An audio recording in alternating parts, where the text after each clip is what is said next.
Paseando por tus calles me encontré. Hola, muy buenas tardes, amigas y amigos. Un día más desde el Hotel Bahía y, como no, desde vuestro programa por Barlovento y Sotavento. Un día estupendo, un día de pasear, un día de estar en los jardines de Pereda, en el Muelle de Calderón, en Los Peligros, porque con este calorcito que hace y esta brisa que nos venía dando por el camino, es lo que nos faltaba. Están los bancos llenos, los parques con los chiquillos jugando a tope con sus madres, bueno, ellos, las madres vigilando y los chiquillos jugando, y cómo no, cuando los días tienen sol y se van alargando, se ve que la ciudad se empieza a rejuvenecer, porque esta capital tiene algo en contra, que parece que como todo se va para afuera, aquí se queda la gente mayor y cuando uno va andando por ahí, pues parece que no hay juventud. Pues sí, en los parques ahora mismo se está viendo mucha recría y eso da espíritu juvenil pues a todos los santanderinos y a todos los cántabros o a todo el mundo que ande por ahí.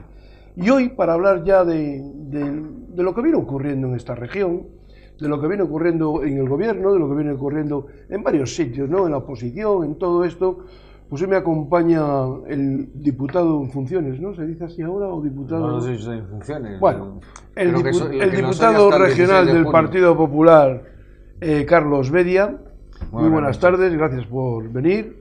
A ti. Y tenemos a don Alfonso del Amo, consultor, ha venido más veces, un hombre también que nos saca los decimales, nos dice cómo se invierte, por dónde hay que llevarlo y por dónde está el IBEX 35, que es algo muy importante, porque sigue, yo le veo a veces con programas de economía y sigue muy bien los métodos del señor Guindos, que parece ser que no van mal encaminados para la economía de este país. Hay que tener claras dos cosas, pero hay que explicarlo muy bien, porque... Pero para eso hay que saber. La gente, sí, una de las razones clásicas, una de las razones que adornan, por ejemplo, el diputado Bedia, que es economista, a pesar de ello se le entiende, por lo cual demuestra que sabe, no necesita hablar en jerga para que no le entienda, lo sabe. Pero una de las razones es que es el sufrimiento de la gente. La gente ha sufrido mucho y mucha gente sigue sufriendo mucho. Por lo tanto, con eso por delante, la situación de las cifras macroeconómicas y algunas ya referidas al empleo y a la afiliación a la seguridad social, ya hemos superado los 17 millones de afiliados a la seguridad social, pero debemos tener en cuenta que para garantizar este sistema público de pensiones del que yo abomino, pero no quiero que quiebre, porque me tocaría a mí, entre otras cosas, necesitamos en el entorno de los 21 millones para tener una cierta seguridad y un cierto colchón. Por lo viendo, las cifras son espectaculares, digo yo. Pero hay que explicarlo con mucha claridad, porque uno, sin darse cuenta, puede estar ofendiendo el sufrimiento de la gente que todavía lo está pasando mal. Que puede decir, pero ¿cómo me dice este tío sin vergüenza que esto va bien y no sé qué? Es que las dos partes tienen razón. Para que llegue al conjunto de las personas, primero hay que agradar las grandes cifras. El déficit público, no nos vamos a extender ahora en ello, salvo que el director del programa está libre de aquí, ya sabe que no se hay cortapisas. La deuda, la inflación, son cánceres para la economía española. La prima de riesgo, de todo el mundo, ¿qué es esa una prima que tenemos todos que anda por el alambre y está de riesgo? No, es los intereses que tenemos que pagar, el bono a 10 años, todo eso que ha acogotado las grandes reservas, las grandes cifras, los grandes números de la nación española y que nos ha obligado todos a soportar y a sufrir mucho las cosas. Las cosas están empezando a cambiar de manera muy notable, pero todavía hay mucha gente que lo está pasando mal. Tenemos que saberlo y tenemos que estar funcionando y tirando para adelante. Pero por lo tanto, sí van las cosas bien, sí se ha salido de la recesión, que ya se llevan 7 trimestres consecutivos saliendo. La recuperación ha llegado, pero no ha llegado a todos los que tiene que llegar. En España, mientras exista un parado, eso es una expresión que yo utilizo, aquí no puede estar contento nadie. Y eso es lo que... Bueno, pues yo en datos macroeconómicos evidentemente es muy difícil explicárselo a la gente, sobre todo porque se produce una cosa que evidentemente la gente que tiene que estar todos los días yendo a hacer la compra o tienes que estar en el paro y llevas 1 o 2 años en el paro, que te digan que España va a crecer un 3%, pues te tiene que dejar igual de frío, porque tú sigues teniendo que estar en la lista del paro y te deja igual de frío. Pero ¿qué ocurre? La macroeconomía lo que tiene es un desplazamiento, un tiempo a la hora de que la gente del día a día vea los resultados.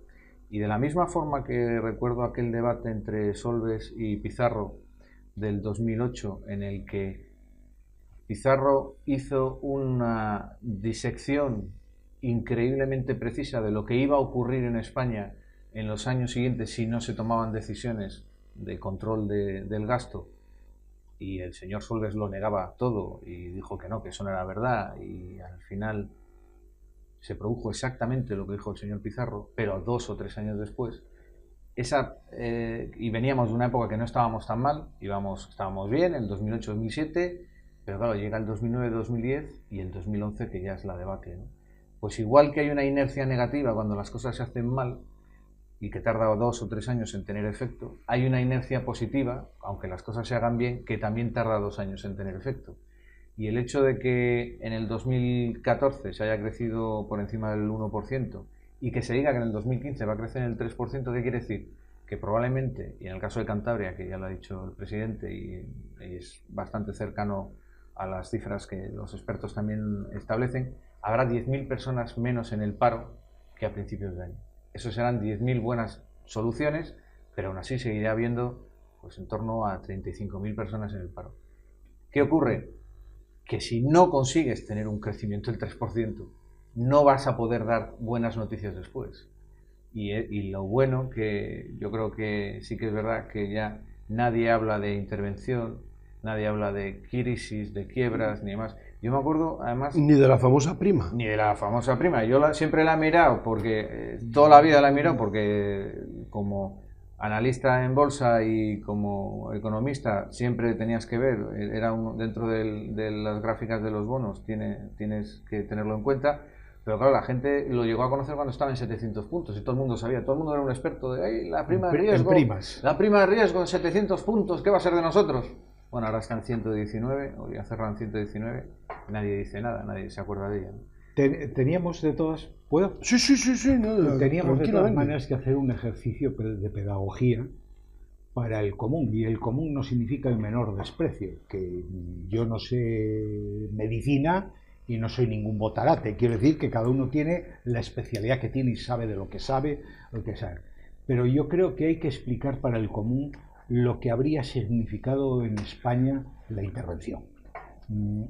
Eso de íbamos a haber socializado el sufrimiento, pero de una manera absolutamente rotunda, con las pensiones de jubilación bajadas 1/3, con 1,5 millones de empleados públicos en la calle, con servicios cerrados. Es decir, habríamos sabido lo que era sufrimiento. Y yo creo que eso falta una explicación para saber lo que todos los españoles juntos hemos logrado, unos con más sufrimiento y otros con menos. Yo no puedo hablar porque no he perdido trabajo de eso y no me puedo comparar, pero es que en mis alrededores, como en el de toda familia española, ha habido problemas de ese tipo.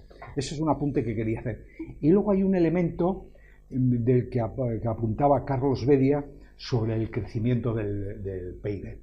El PIB puede crecer por cualquiera, por sus diferentes componentes.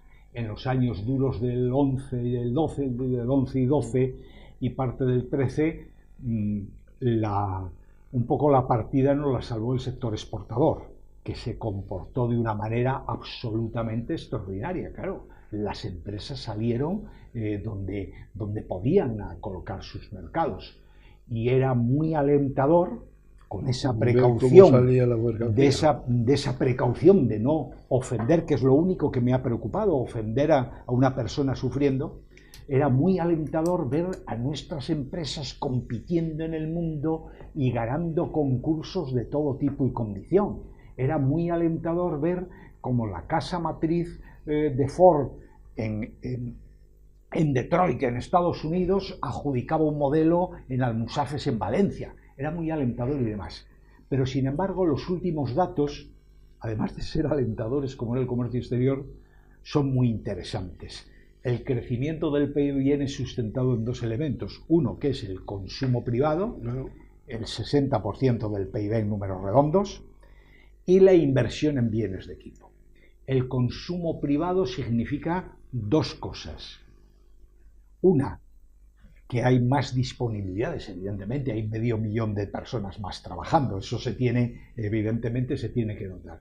Dos, hay una menor, luego quiero hacer, con su permiso, voy a tomar nota de cambios de trabajo, de un estudio muy interesante que se ha producido, que se ha publicado y que marca una nueva tendencia que va en esa línea. Me lo apunto para que no se me vaya. Voy a saber usted, don Emilio, que esto llegado a cierta edad uno tiene que apuntar porque si no, no sé. Pero se acaba de pasar la revista militar hace 2 días, no me diga eso. Yo no hice la mili, caballero. Vaya, hombre, ¿para qué hablé No yo? hice Pero la bueno, mili. señores, ¿para qué le habré dicho yo nada? No hice la mili. No he hecho la mili. Fue su madre a decirle, mi niño no me puede abandonar. Efectivamente, eso fue. Yo alegué que era hijo de viuda y arreglé todos los papeles que hubo que arreglar y no le digo algunos como los hice. Pero continúo. El consumo, el 60% del PIB. Y una segunda, lo cual significa confianza, más disponibilidad, no la retracción de la gente de voy a aguantar con esto para ver cómo siguen las cosas. Y la inversión en bienes de equipo. Y eso significa que las empresas o tienen pedidos o expectativas de tenerlos. Y a mí me parece un crecimiento muy sano y muy importante del PIB. Es que, vamos a ver, cuando en la plena burbuja del año 2007-2008, sobre todo 2007, el déficit por cuenta corriente de España era el 10% del PIB. Es decir, que importábamos un 10% del PIB cada año. Y estaba basado básicamente en una financiación muy barata que teníamos ilimitada, en donde el endeudamiento era lo generalizado, todo el mundo se endeudaba para absolutamente todo, y donde estaban disparados los bienes inmuebles. Ese crecimiento es un crecimiento enfermo, porque al final, y gasto público también, era gasto público y basado en un incremento del consumo con un déficit comercial que no era absorbible. ¿Por qué? Porque en el momento en que te cerraron la financiación por parte de Europa, lo que hizo fue estrangular tanto la obra pública como el consumo. Pues el consumo se hundió. ¿Eso qué provocó? Pues la crisis tan tremenda que hemos tenido. ¿Qué ocurre ahora? ¿Qué diferencia hay ahora cuando estamos creciendo al 3% en el 2014, en el 2015? Pues primero, que no es el gasto público el que tira el crecimiento. Es decir, todos aquellos que decían que la solución era Keynes, volver a hacer carreteras, obra pública, gasto público, etcétera, etcétera, están equivocados, porque España va a crecer al 3% reduciendo el gasto público. En segundo lugar, que el consumo, aunque es un factor interesante en el crecimiento del PIB de un país, no lo es tanto como el sector exportador. Es decir, si yo en vez de importar un 10% de mi PIB, consigo equilibrarlo y exporto más de lo que importo, que es lo que está haciendo España, que está teniendo un superávit comercial. Es decir, ahora estamos teniendo un superávit del 2, del 3% del PIB. Sí, que sacamos más que metemos. Vendemos mucho más de lo que compramos. Ese es el tema. ¿Qué te consigue? Al abrirte ese mercado, lo que te genera es expectativas de inversión, lo que decía don Alfonso del Amo. Es decir, si yo tengo una empresa donde encuentro nuevos mercados que consigo exportar, lo que estoy consiguiendo es ser más competitivo y más productivo. Y se está produciendo otro factor muy interesante en el sector y qué es lo que ha sacado a España también de la crisis antes que otras economías del entorno, como Portugal o el caso de Irlanda. Y es la importancia de las grandes empresas españolas en el mundo. Es decir, Portugal no tiene un Zara. Zara no es ninguna broma.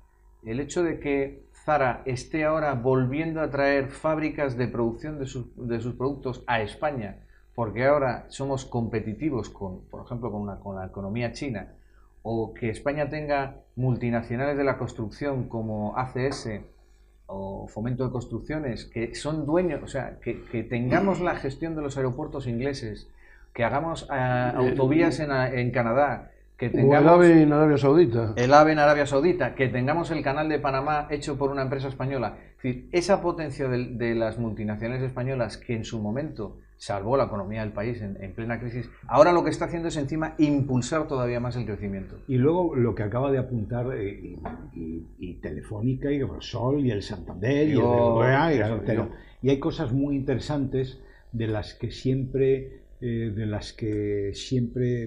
hemos deseado tener. Es decir, cuando en la época de la dictadura aquí se instalan pues, Citroën y Renault y demás, aquí lo que se busca son personal bastante bien cualificado,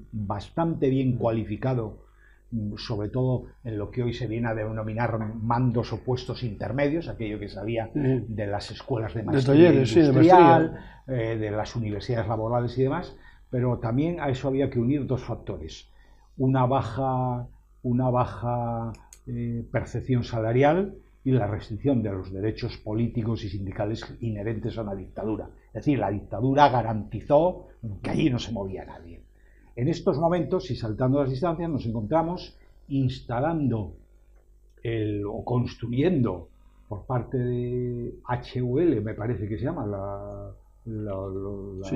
que tiene aquí la empresa de Camargo, Ferroatlántica, la de Villarmir. La de Villarmir. Claro. No es solamente que decimos, qué bien que está instalando el AVE en Arabia, magnífico, un supercontrato, no sé qué. Es que hay algo, desde mi punto de vista, mucho más relevante.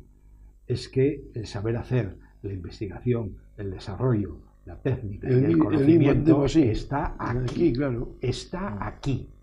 Y esa es la diferencia de venían y nos colocaban y tal, y ahora nosotros vamos a decir, hay una serie de elementos. Pues después de haberos escuchado a los dos, y yo los voy a tratar de tú a los dos, a mí me da ahora miedo, y me da miedo por las encuestas que hay políticas en las cuales después de tanto trabajar, después de haber aguantado la economía nacional que tuvo, el mundial que tuvo mucho que ver en este tema, pero luego las mentiras del señor Rodríguez Zapatero, porque hubo muchas mentiras ahí, y a micrófono abierto con Iñaki Gabilondo se le vio el plumero, las cosas que se oyen, y luego la cantidad de refranes que nos dijo.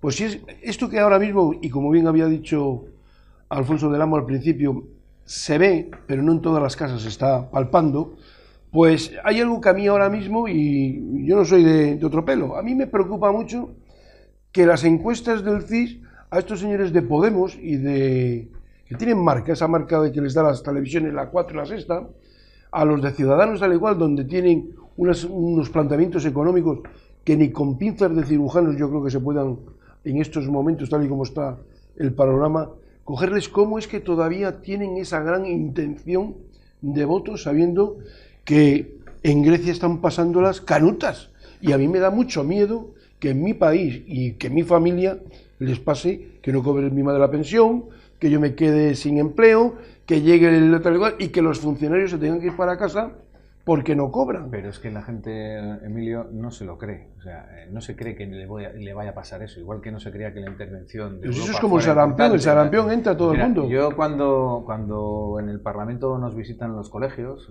les enseñamos el Parlamento y hablamos, yo respondo a las preguntas que me hacen los críos. Una de las que me solían hacer, hay una evolución, es curioso. Antes sí preguntaban mucho por la crisis, niños de 12, 13 años. En los últimos colegios ya preguntan menos. Eso se nota, fíjate, yo creo que eso está lo que ves en casa, evidentemente, ¿no? Pero una de las preguntas que me hacían es que si éramos buenos o que éramos muy malos porque habíamos creado la crisis, ¿no? Y yo siempre les pongo un ejemplo muy sencillo, y era el comparar. Dices, bueno, ¿quién es el bueno y quién es el malo? Porque es muy fácil prometer el sol y que te voten, luego tendrás que cumplirlo. Yo les ponía el ejemplo es como si tú tenías una caries y vas al dentista, y el dentista que te ve dice, no pasa nada, tómate un caramelo, que eso no pasa nada, que eso la tierra es del viento, la tierra no pertenece a nadie, es del viento, toma un caramelo. Y digo, pero yo tengo una caries, no te preocupes, toma un caramelo, y te lo vas a tomar 4 años, y te tomas un caramelo 4 años, y al final del 4.º año ves que la caries se ha convertido ya en insoportable y cambias de dentista. Y vas a otro dentista. Y el dentista que te ve te dice, mire, oiga, yo no le voy a recetar caramelos para la caries, yo le tengo que sacar la muela. Yo soy dentista y le voy a hacer daño. pero le tengo que sacar la muela, porque no, si no le saco esa muela, va a tener la mandíbula entera destrozada. Y yo les preguntaba a los chavales, ¿quién es el buen dentista? ¿El que te hace daño o el que te regala caramelos? Evidentemente es muy difícil convencer a alguien de que hay que hacer esfuerzos. La gente no quiere oír que hay que hacer esfuerzos. La gente quiere que le den caramelos. Y vas a votar al que te den caramelo, no al que te diga, te voy a quitar una muela. Pues es lo que está pasando. Es decir, aquí ahora hay un grupo de partidos, una serie de partidos que han nacido en una época de dificultad y desencanto, en donde prometen todo sin ningún esfuerzo. Vamos a ver. No hemos llegado aquí, hemos abierto la puerta. Estoy totalmente de acuerdo con lo que dice Carlos Bedia. No hemos llegado aquí, hemos abierto la puerta y he dicho, caramba, partidos políticos extremistas, ¿cómo ustedes por aquí? Pues no, esto es el producto del sistema electoral democrático que nos dimos en la transición.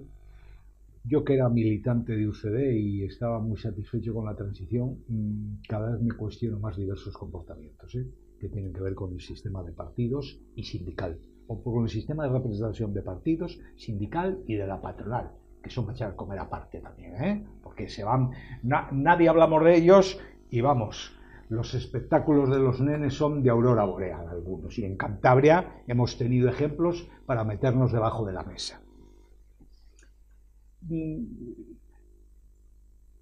La gente no tiene la culpa, la gente no es culpable.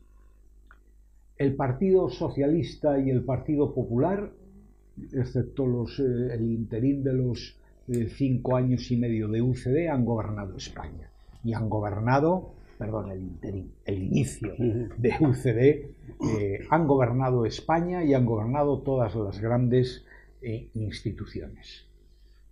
El Partido Popular y el Partido Socialista, por supuesto, no hablo del PNV y del CIU, que es elevado al cubo, quiero decir, por centrar el tema, por concretar más el tema, hemos ido cogiendo inercias en las cuales hemos escuchado y atendido a la gente muchísimo menos de lo que la gente se merece y le corresponde.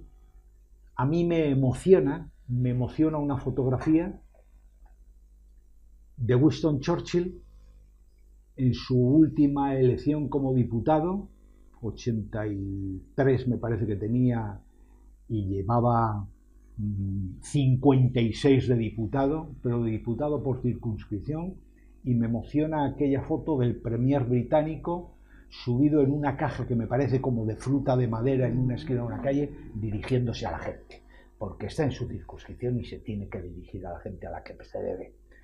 Aquí nos hemos dirigido poco, nos ha dado la impresión muchas veces de debernos poco a la gente, y esto lo ha aguantado todo hasta que ha dicho basta en base a esa situación de crisis.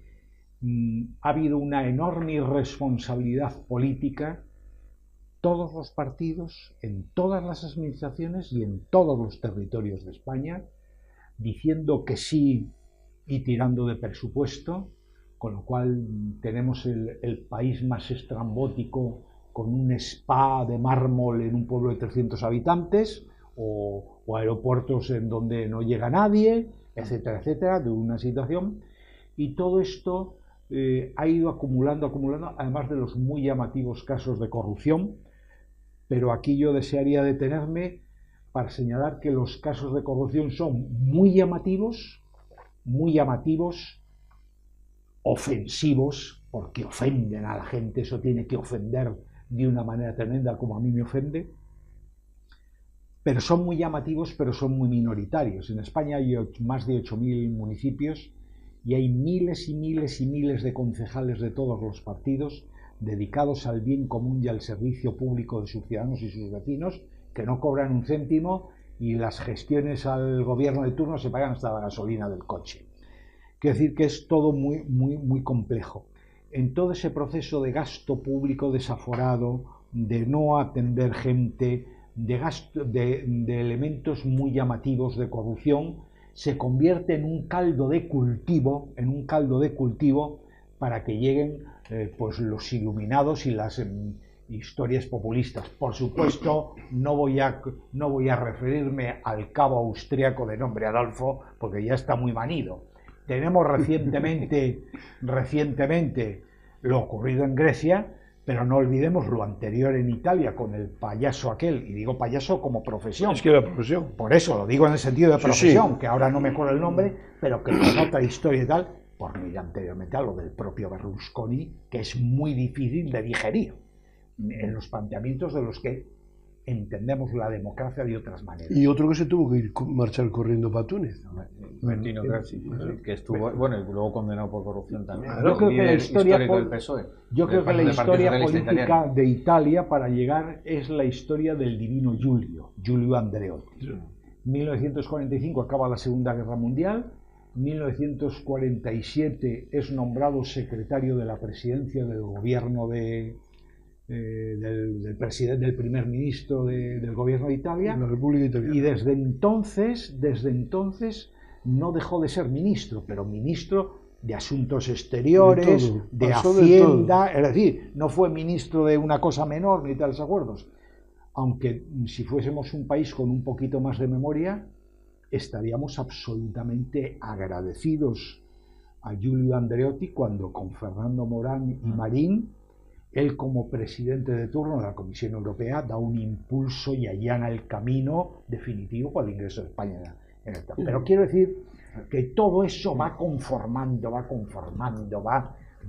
creando una situación de hartazgo. Pero fíjate que hay una cosa que a mí me resulta muy curiosa que estamos viendo ahora en Andalucía. Yo no entiendo la polémica de Andalucía. Es decir, si Ciudadanos dice que tiene un programa que ellos son la solución, lo tiene muy sencillo, que gobiernen en coalición con el Partido Socialista. Si Podemos dice que tiene la solución, lo tienen muy sencillo, que gobiernen en coalición con el Partido Socialista.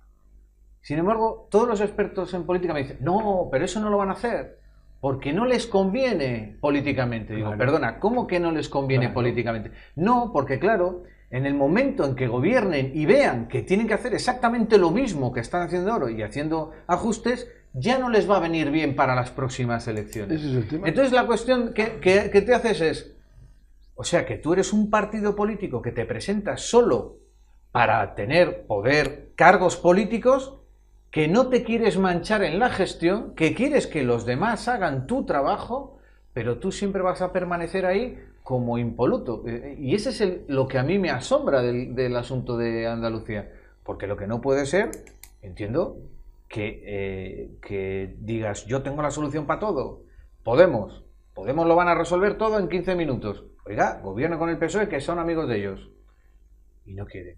Pero no quieren. Por lo menos comían juntos. Con eso, que os vean juntos y tal. Pero no quieren, ¿por qué? Porque electoralmente ya les va a poner es que el gobierno supone un esfuerzo y un castigo electoral. El desgaste. Y un desgaste en la imagen. Claro. Y no quieren. O sea, que ahí se retratan esos partidos que han nacido en este momento. ¿Por qué? Porque no son partidos que quieran gobernar. Ya lo ha dicho Monedero ayer. Si os creéis que Podemos viene aquí para resolver los problemas, y lo ha dicho en un meeting. A la prueba está que el discurso que tuvo de cara a las elecciones europeas, a cómo le va teniendo cada vez... No tiene nada que ver. No tiene nada que ver. Y la verdad es, nadie se quema ni nadie se desgasta si no tiene poder, porque puede vender el humo que le dé la gana.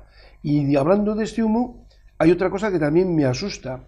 Y me asusta porque yo no comulgo con este personaje, y lo sabe todo Santander y todo Cantabria. Yo no comulgo con este señor de toda la vida, aunque le tenga que saludar porque ha sido presidente de la comunidad, esto y lo otro. Hombre, una persona que yo creo que me ha ninguneado, me ha mentido, y donde decía digo, es Diego, y donde me va a las televisiones esas tan famosas, la 4 y la 6, y ahora la 5, a dar clases de economía, a decir y hacer lo que aquí no ha sido capaz él de hacer, que me digan que es el político mejor valorado de todos. Yo es que me niego a creer estas cosas, me niego a creer que Ciudadanos y Podemos puedan llegar a entrar en el gobierno de Cantabria, y me niego a que este señor, con todo el barajuste que nos ha hecho en Cantabria, con todo lo que yo creo que me ha mentido personalmente a mí, porque me meto en el cesto, ha mentido a los cántabros. Hombre, yo creo que es que valorarle por encima de los demás es que no tienen ni son, ni metro, ni nada, porque pequeño es, entonces, o el metro estaba muy estirado, o no sé qué. Yo la verdad es que me da vueltas el estómago, y lo digo de verdad, porque en unas elecciones como esta, después de haber sido la novia del PP durante 8 años, después de haber sido la tercera fuerza votada, y haber luego exprimido el tema, el limón, para ser él, su ego personal presidente, hombre, yo creo que ahora otra vez que me vuelva a ver con la tudanca esa ahí asándola en la estación de no sé dónde y otra serie de cosas, me niego a que esta región tenga un presidente de esos. Yo me niego y lo estoy diciendo públicamente aquí y me costará lo que me cueste, pero es que es imposible. Y más sabiendo luego los desbarajustes que ha hecho en la economía, tanto de casa me refiero de gobierno, de bolsillo, como la industrial, como la del turismo, como los caprichos que se han hecho, que al final hay temas y temas y temas que si saldrían todos es para que se marcharía de la región. Yo el reto a cualquiera de los que nos esté viendo, que nos diga un solo proyecto que terminó el señor Revilla en sus 8 años de gobierno. Un proyecto útil para Cantabria, que ya me dice, no... ¿La Casa de los Gorilas? No, eso no. Lo de Botín, el centro de datos de Botín. Y diga, no, ese proyecto era... Lo único que pusieron fue el Prado, porque el proyecto ya estaba. Pero un proyecto, como por ejemplo Colegios del Mundo, como GCB, como el plan eólico... El aeropuerto que hay de allá abajo. El aeropuerto de Valderredible, que claro.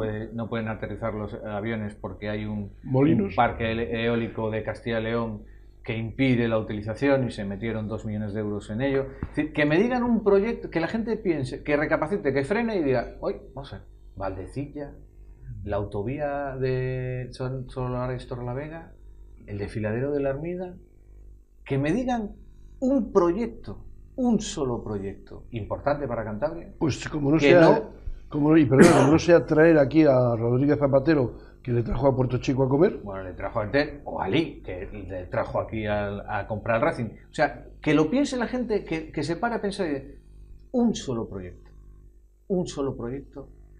industrial o de infraestructuras para Cantabria que se ha terminado. Sin embargo, ahora tenemos la autovía Solares Torrelavega terminada, Valdecilla terminada. Se va a licitar ya el desfiladero de la Armida, que es imprescindible para la seguridad de los ciudadanos de la zona de Liébana, porque es un riesgo real. Se instaló Tubacex, se ha instalado otra empresa en el puerto, que es un proyecto muy importante porque le da valor al puerto, le da valor a la empresa, porque es una decisión estratégica que se viene de otro puerto de España, muy cercano y competitivo, y va a crear valor añadido porque ahora tenemos masa crítica para crear una plataforma de contenedores para exportar, que es lo que más valor añadido le entrega a los puertos. Es decir, empiezas a mirar cosas y es impresionante la diferencia, y sin embargo la gente, ¿con qué se queda? Con la anécdota. Se queda con la anécdota del taxi, de que vas a ver al señor Zapatero en taxi y ahí fíjate qué majo es, qué honrado, qué cercano y tal. Claro, cuando hemos descubierto esta semana que después de ir en taxi a ver a Zapatero se quedaba en un hotel de 5 estrellas todas las noches y costaba ese hotel 250, 300 euros y se quedaba a cenar 450 euros, y dices, bueno, ya, es que es toda una pose, es que es toda una imagen que no refleja nada detrás. Pues da igual.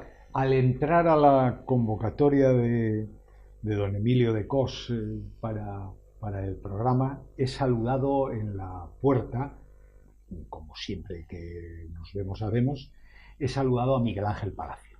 Miguel Ángel Palacio, un veterano diputado del PSOE y candidato de nuevo en las listas del PSOE. Yo creo que el diario de sesiones refleja con contundencia una intervención de Miguel Ángel Palacio como portavoz del Partido Socialista, que refiriéndose a Revilla, y está en el diario de sesiones, solamente hay que buscarlo, dice: Miguel Ángel Revilla, usted no le dice la verdad ni al médico. Y yo a partir de ahí en sede parlamentaria del portavoz del PSOE que le dice eso, no he encontrado mejor descripción para él.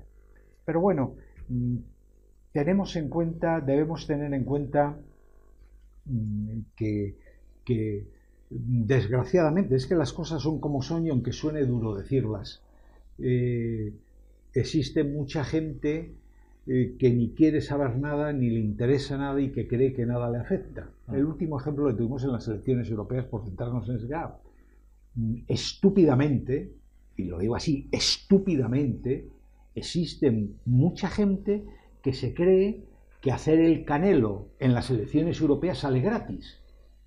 Y estúpidamente por parte de los europarlamentarios habría que decirles que debían partirse el alma en todas las circunscripciones electorales explicando que el 75-80% de la normativa comunitaria afecta a España. Claro. Desde la diferencia del tamaño de un enchufe hasta las normas de seguridad de fabricación de esta copa o cómo tienen que estar colocados los tornillos de las ruedas para los recambios de automóvil. Es decir, absolutamente en toda nuestra vida. Toda la legislación viene ya de allí. Y entonces, Ruiz Mateos, no sé qué...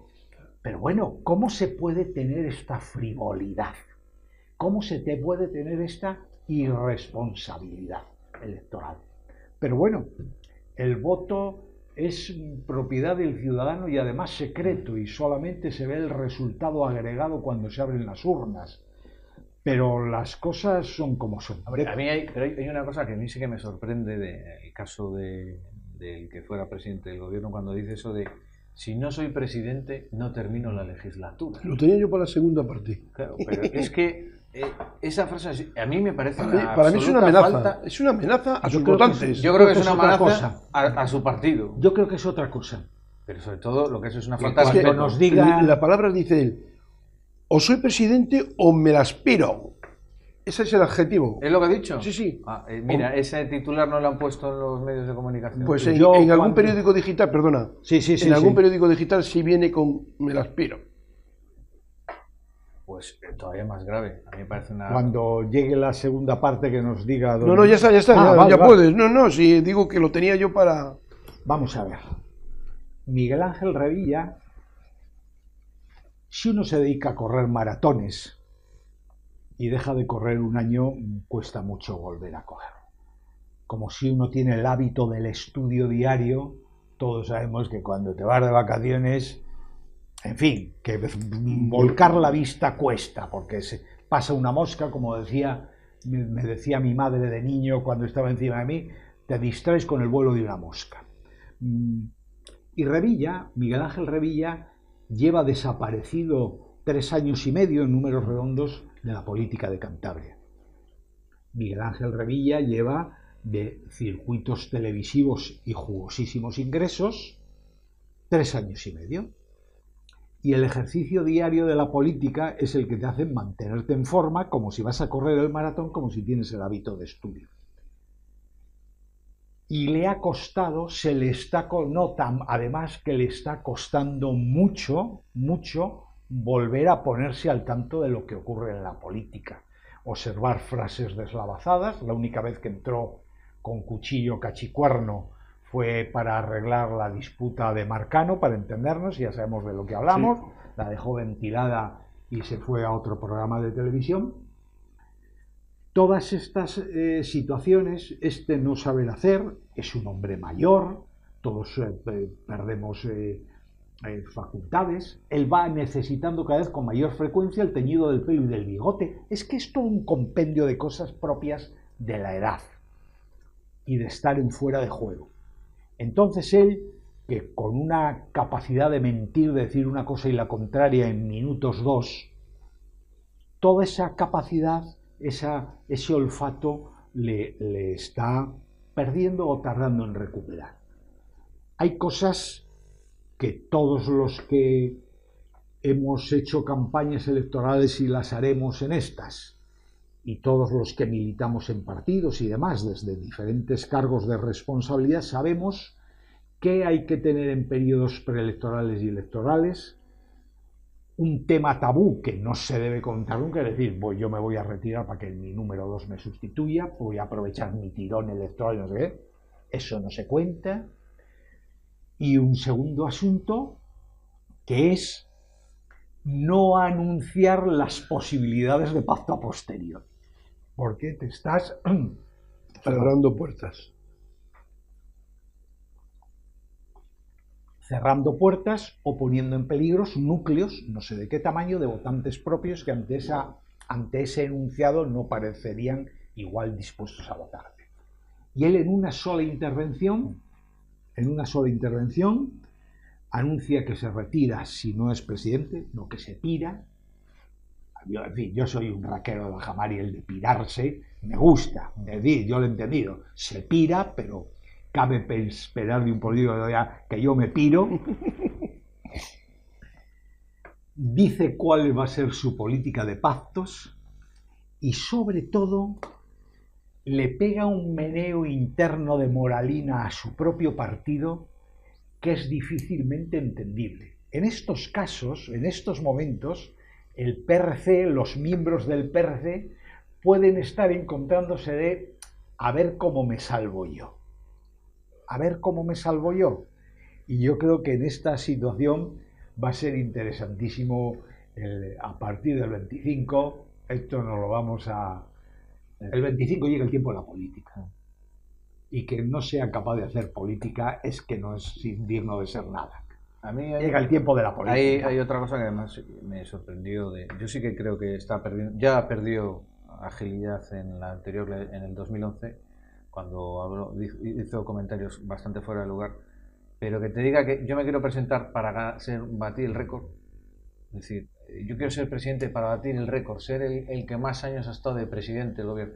Alguien que va a la 4, va a la 6, habla con Podemos, critica la casta, está todo el día diciendo que no puede ser, que la casta, yo no soy casta, yo soy de aquí, vengo nuevo, soy el único diputado a nivel regional y nacional que sigue desde la primera legislatura en toda España, no hay otro, porque ya se ha retirado Guerra, no hay otro en toda España que lleve más tiempo viviendo de la política que el señor Revilla, pero él no es casta. Carlos, pero eso, permite solo ese detalle, pero eso no tiene... el tiempo que lleva no tiene importancia. Me parece lo de casta. Claro. No. A lo que me refiero, yo creo que alguien puede estar toda la vida en la política, a un tipo de la Guardia de Franco, que no sea casta, es de aurora boreal. Eso es. Yo no me refiero a que yo lo digo, que lo dice alguien que es el político que más lleva en política de toda España. Y dice, no, yo no soy casta.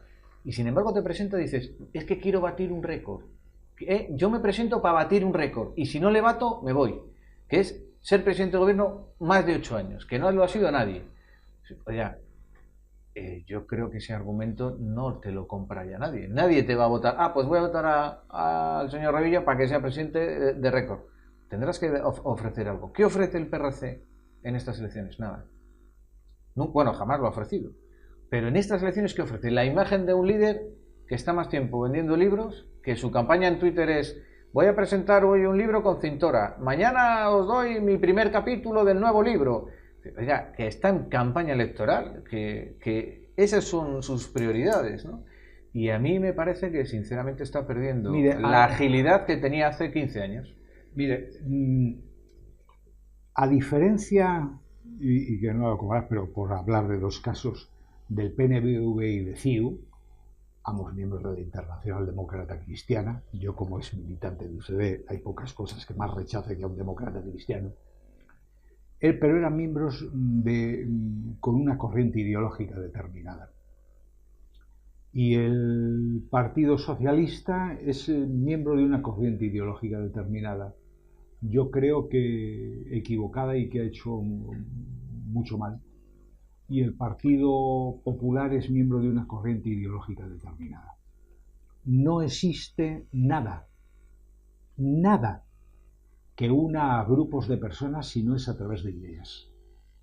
Es el principio básico de modificación de las cosas, a través de ideas. El PRC, que no es ni el caso ni del PNV ni de CiU, perteneciendo a la Internacional Demócrata Cristiana, no ha sido nunca nada. No ha intervenido nunca en nada, y salvando las distancias de Podemos, que decía nuestro director de programa, puede decir una cosa y la contraria en función de oposición y gobierno, y solamente hay una reunión, una confluencia de intereses. No les voy a llamar ni bastardos, una confluencia de intereses. Porque no existe una sola idea, ni una sola idea que pueda ser absolutamente causa común de corriente ideológica que les aglutine. Usted ha estado en el Parlamento. Usted ha visto intervenir a alguna diputada que es izquierda dura a la izquierda del PSOE, por citarnos en la izquierda parlamentaria. Y hay alcaldes y demás que a nosotros nos pondrían los pelos de punta por situarse en la extrema derecha. Quiero decir que es una confluencia de intereses.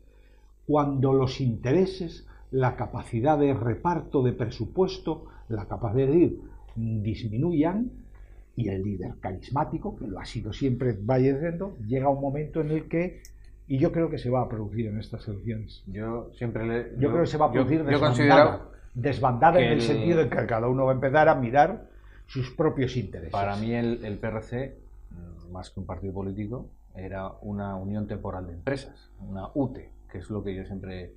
¿Por qué? Porque convergen los intereses de algunos. En el momento en que yo tengo recopiladas muchísimas frases, una de ellas era que el PRC tiene vocación de poder, ¿no? O sea, claro, querían ser partido hegemónico y decían, nosotros queremos ser partido hegemónico. Primero ya de entrada, ya un poco peligroso. Pero luego decían, tenemos vocación de poder. Claro. No de gobierno. Claro. De poder. Vocación de poder. Claro, porque eso es lo que les permite ser muchos o bastantes y estar unidos. Dependiendo de cómo se pinen los bolos, y nunca mejor aquí nosotros que hablar de bolos, puede haber 4 diputados, y lo digo en plural genérico, diputados, que decidan que su futuro puede estar en otras condiciones y de otra manera, y que los viejos carcamales, Revilla de la Sierra y Marcano, que sus odios africanos, sus intereses y sus historias, pues, que se los queden. Bueno, pero yo sinceramente creo que ahí la lista del PRC, por mucho que quieran vender cambio, es absolutamente inmovilista, porque también está el señor Mazón dentro de la lista, que al final lo que te hace es la misma lista del PRC desde hace 25 años. La modificación es una señora. Sí, bueno, porque fue jefe de gabinete del señor Revilla. Nada más, no hay más. Y en el PSOE, los 5 primeros son los 5 baluartes que quedaban ya de la transición esta última. Y poco a poco no hay renovación en estos partidos. Ellos sabrán por qué, sus bases lo consentirán. Da igual, pero Miguel Ángel Palacio es otro de los que también tiene la bandera de cuando cascorro, porque... Sí, bueno, ha sido un poco guadiana, pero también lleva muchísimos años. Lleva muchos años en el tema. Quiero decir que ahí se está viendo la confluencia de que todavía sigue los tejemanejes para que estén los de siempre, con muy poca salvedad del tema. Pero la preocupación de los que vamos a votar, porque hay que ir a votar, yo entiendo que hay que ir a votar, es esas valoraciones que se nos están dando últimamente. Porque lo de las marcas, yo sé que las televisiones tienen un gran poder en la hora de la cena, en la hora de la comida, tienen un poder muy grande porque, claro, pones la 4 y ahora le han quitado el cinturón a pero tienes al otro que R, más flojo, menos... Quiero decir que, y te van metiendo, y te lo van metiendo, y te lo van metiendo. Hombre, pero ¿y mira, por qué? Yo en el tema de es que no tenemos la gente suficientemente en Cantabria con 2 dedos de sentido común, que cada uno es libre de votar lo que quiera, no digo que no. Pero hombre, a mí no me lleves a pasar el hambre que están pasando en Grecia. Que no tengo por qué vender yo las islas, que no tenemos islas que vender. La de Mouro. Ni yo creo que España está en condiciones ahora... Ni se me puede pasar por la cabeza de tumbarse los brazos y el cuerpo en Rusia, que está como está. Es que hay cosas que la gente o no lo analiza o lo ve. De todas maneras, lo de Grecia, si te importa un apunte, ¿puedo? Sí, todo lo que quieras. Grecia la situación de Grecia, la Unión Europea nos la hemos ganado a pulso.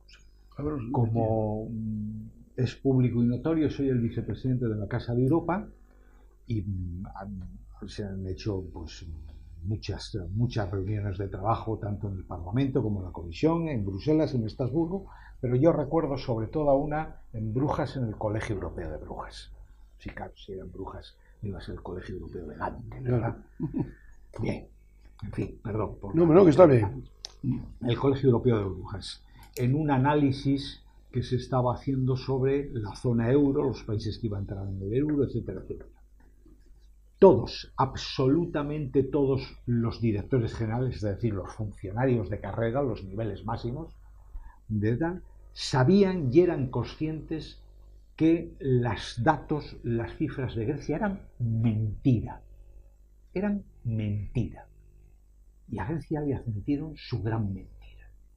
Y Grecia ha seguido con su gran mentira.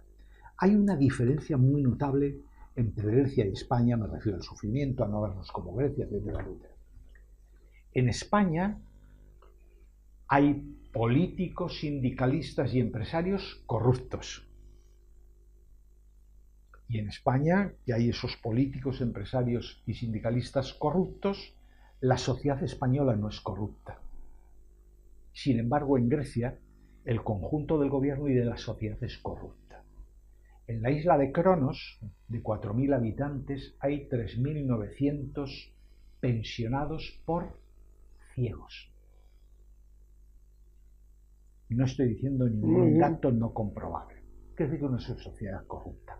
Bueno, sería absolutamente escalofriante que todas estas situaciones nos fuesen dirigiendo a territorios... Vamos a ver, yo sí que creo que el sentido común y las encuestas son una foto en un momento e incluso que depende de cómo te cojan, pues estar enfadado, decir la verdad o no decir la verdad. Don Carlos, perdóneme, aunque sea por cuestiones de prurito profesional. Una encuesta profesional bien hecha, en condiciones, te disecciona exactamente la situación que existe. Lo que ocurre es que esas encuestas bien hechas, en condiciones y con los medios técnicos y los tamaños muestrales adecuados, son las que no se publican y no conocen. Por eso, pero que además lo que quiero decir es que por mucho que te entrevisten y te digan en una encuesta lo que vas a hacer, otra cosa es cuando tienes que votar, que ahí es cuando tienes que decidir, que razonar, que valorar, y dices, bueno, a lo mejor esto tal, no creo que lo hayan hecho todo bien, pero tampoco lo han hecho todo mal, y a lo mejor hay que plantearse, es decir, que la gente también es un poco bastante cuidadosa también a la hora de votar, porque aunque sea un solo voto, el futuro depende de con quién estés jugando. Hombre, y luego estamos viendo también comportamientos que están teniendo los adalides estos de la libertad, de la limpieza y tal. Por ejemplo, en Cantabria han pasado por bajo la quilla a todo aquel que no pensara como él. Es decir, que al final como buen partido estalinista, dejó las cosas muy claras. Bien, como buen partido estalinista, pero a lo que refiero es que esa áurea que tenía de ser nuevos, jóvenes, íbamos a ser círculos todos, ciudadanos todos, lo íbamos a decidir todo en debate, en grupo y tal, desapareció. No, ahora mismo ya es un partido de los de la... comité de central, es decir, el PQs del partido el que decide con quién pacto lo que tenemos que decidir. Entonces, es que don Carlos Saus, eso cambia en las encuestas. Usted ha de reconocer que Vladimir Ilich Ulyanov es el mayor genio político de la historia de la humanidad. Yo creo que es un genio del mal, pero es un genio absoluto. Siguen vigentes sus métodos y estrategias. Lo políticamente correcto dentro del partido, el enemigo no debe ser argumentado ni debatido, sino destruido. La mentira es un arma política legítima. Y el disidente laminado. Claro, pues llegando a este momento y a ver, una conversación bastante clarificada, y con un tema que, bueno, a mí me gustan estos temas, porque además yo creo que a los telespectadores, más o menos, no es que no les tengamos que abrir ideas, sino se van dando cuenta de los debates que vamos teniendo, que les va abriendo el horizonte de decir, pues efectivamente, no hay mejor manera de que mirar para atrás para la historia y saber lo que nos puede venir luego para adelante, porque aquel país que no tiene historia no es un país. Mal puede ser. Y aquellos que salen de la universidad porque tengan un título tampoco están capacitados. Para gobernar un país de 46 millones de habitantes. Y no se me caen los anillos porque no los tengo puestos. Pero es que es así. Yo os doy las gracias, Carlos Media. Buenas noches. Que tengas suerte en estas próximas elecciones. Don Alfonso del Amo, muchas gracias por su presencia aquí. Y a usted no le digo que tenga suerte, sino que se lo pase muy bien todo el verano y todo el tiempo del mundo. Bien, ¿vale? Lo intentaremos. Porque toca mucho sardinero, palas, chapuzón y mientras tanto ver la política que va a tener que llegar en el mes de junio. Pues muchas gracias por vuestra atención y hasta el próximo día.